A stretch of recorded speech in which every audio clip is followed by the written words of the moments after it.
Ladies and gentlemen, we'll start with a press conference. Please sit. It's the people moving.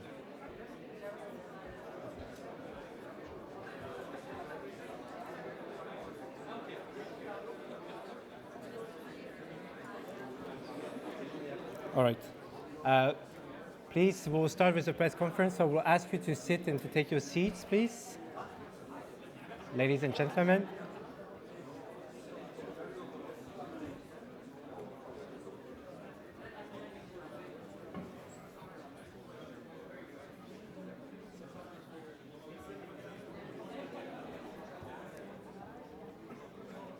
One more time, sorry. We'll start with a press conference. So we'll ask you to sit. Thank you. There's more people coming.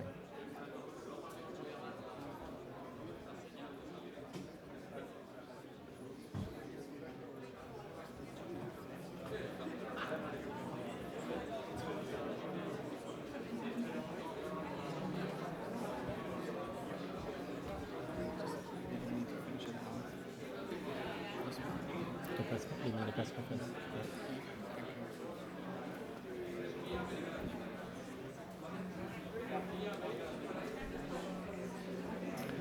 All right, please, a bit of silence. We'll start the press conference. I'll ask you to take your seats. Please, thank you. So welcome to this press conference on the occasion of the Global Gateway Forum. It's a pleasure to have you here in the room. We'll start shortly with an introduction from Commissioner Sikela, and then we'll go directly into some Q&As, and then there will be a signature ceremony for different projects. So I will call Commissioner Sikela on stage to start the press conference.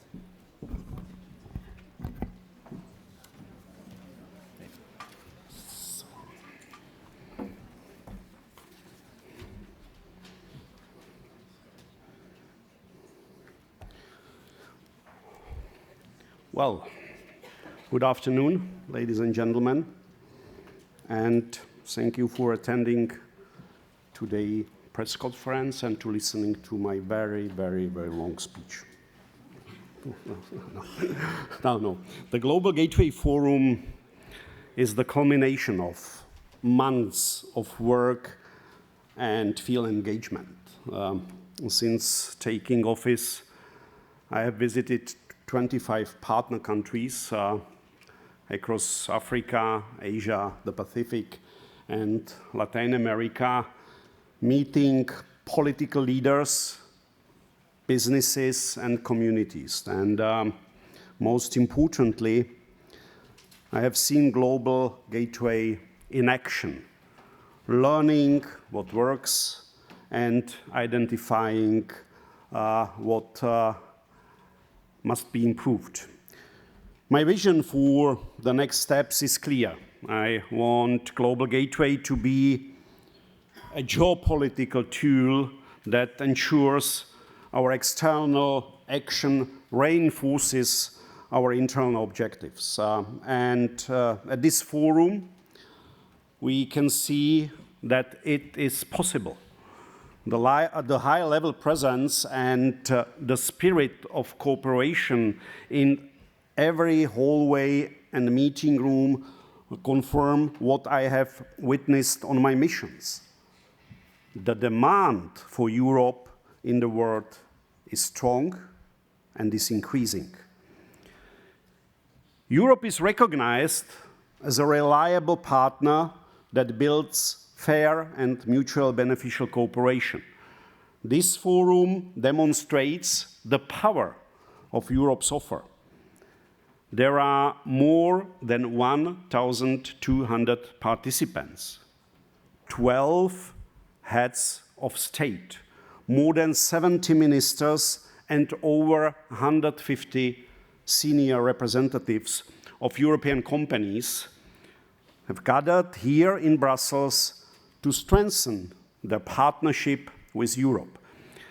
As Team Europe, the European Union, its member states, development banks, and private sector, we have mobilized over 300 billion euro in investments under Global Gateway. This shows how strong the global demand for partnership with Europe truly is. But demand is only the first step. Now we must deliver. We must turn the projects we have designed into tangible progress, new jobs, better healthcare, cleaner energy, new opportunities for our companies, and reliable supplies of critical raw materials. To achieve this, we need to work even more closely with Europe's private sector because it is business that creates the value that drives growth. And this is only business that creates the value that drives growth. When I speak to European companies about how Global Gateway can support them, they often mention two things. First, they need clear information on how to present their projects and request support. And second, they want to know what kind of support they can obtain and from whom. That is why we have created the Global Gateway Investment Hub. It will serve as a single entry point for projects prepared by European companies and investors. It will also work as a counterpart to the Team Nationals, our member states, institutions that gather proposals from the private sector. The hub will receive projects, evaluate them, and, when eligible, develop them further. In this way, the hub will make Global Gateway simpler, more transparent, and more predictable, with clear criteria for project evaluation. We also wanted this forum to be about projects themselves. There are hundreds of them across the world, and I have visited many of them personally. Only in September, I saw the progress we are helping to bring in Namibia, where we are building Africa's first large-scale green hydrogen and green steel industry. In Costa Rica, we launched a project to electrify public transport that will benefit more than 3 million people. And in Papua New Guinea, I focused on the modernization of Rabaul Port, a strategic hub for regional trade that will now be more resilient and sustainable. To make sure the Global Gateway Forum delivers concrete results, we have organized a session focused on 12 flagship projects. Each of them will move a step further during these days, and I am pleased to announce that several important signings will take place right after this press conference. The overall value of investments that we will announce for DG INPA amounts to 3 billion euro. Ladies and gentlemen, this forum shows the power of Europe's offer. Global Gateway is strategic, reliable, and ready to lead by example. It shows that in a world of uncertainty, Europe remains a force for partnership, progress, and trust. It reflects our ability to turn our values and expertise into action that delivers real results for both Europe and for our partners.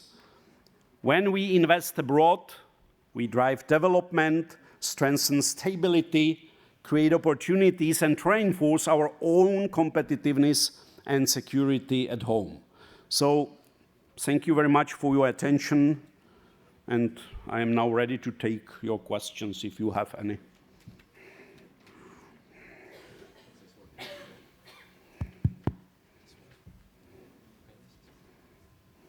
Thank you, Commissioner.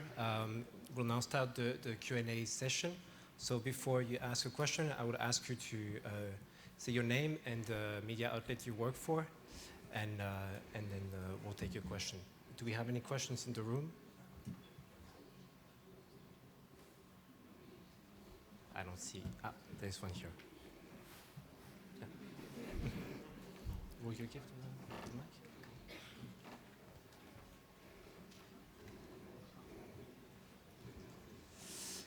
Hello, Mr. Shikela. I'm Quentin Voluet. I'm a reporter with Jeune Afrique. My question is about this morning, President Ursula von der Leyen told us that the target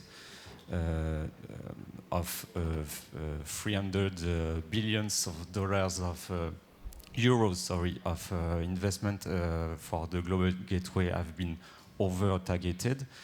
I wanted to have a focus on this figure, but for Africa, where are, at which level did you target it, or yes, where are you in Africa?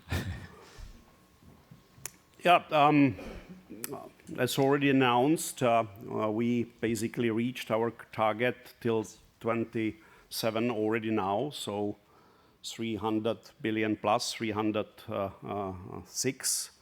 And I also learned that we are increasing the target until 27 to 400. Of course, we have our plans where to invest and how to invest.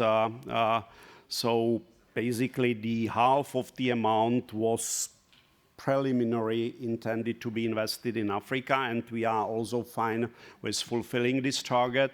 And when it comes to, I would say, redistribution of the moving target, of the increased target, this is something what we will discuss, and therefore also the proposal of the new multi-annual financial framework should bring more flexibility in the horizontal and in the vertical way, because as we already said, the projects, this is a project of co-creation.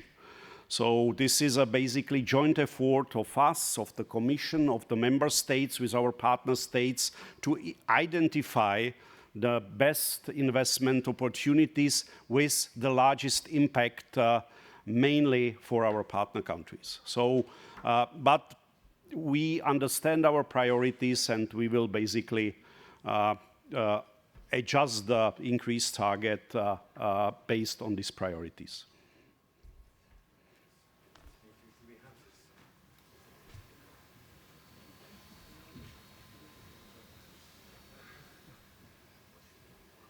Do we have any other questions?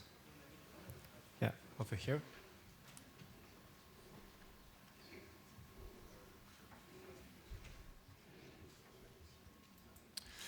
Here, okay, sorry.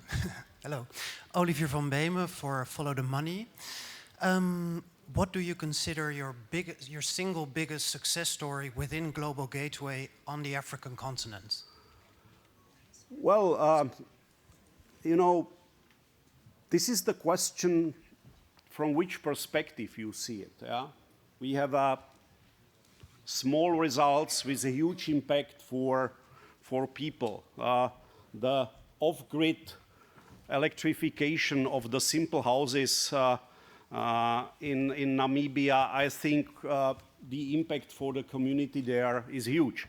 The 700 hydrogen high qualified jobs we basically prepared, tailor-made with the industries in Namibia, which will, for these young people, for the new generation, ensure that they will leave the education, the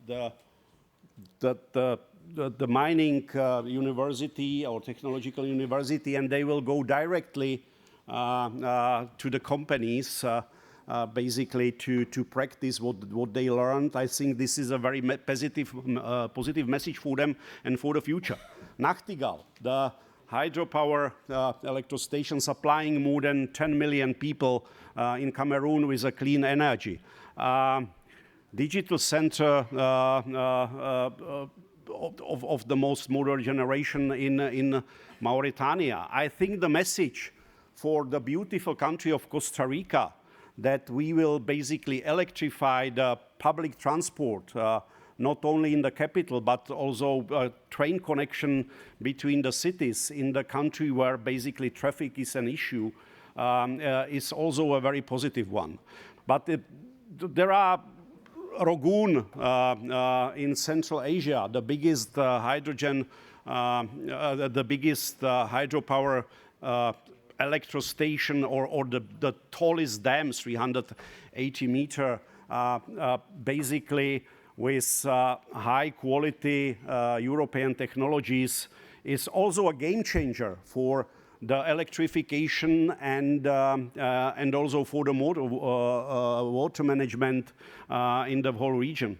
The satellite connection of the 3 countries of Central Asia, which will basically allow internet access in mountain regions for villages and schools, and will allow the countries to control their own data by technologies and satellites provided from Europe. I think this is also a big step forward. And I can continue about the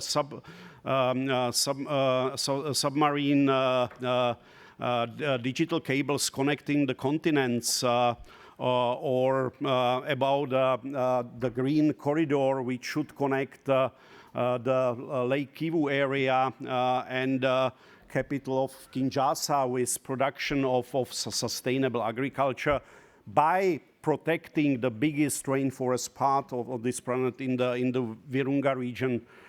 These are only the few examples. And to be very honest, I cannot say which I like the most. I like all of them. And I am just looking forward to onboard a new project with the same impact. Very good. We'll close the Q&A session, and we'll move now to the other part of the event, which is the signing ceremony. So thank you everyone for your questions and participation. I will ask, sadly, to the people in the first 2 rows to move, because we will need the space for the photographer. So I will ask you if you could perhaps take some other seats. But not the signing. Sorry? No. No, then we need... Yeah. Okay. Yeah, sorry, just to move to some other seats. The first 2 rows, we will need them for the photographers. Yeah, please, thank you.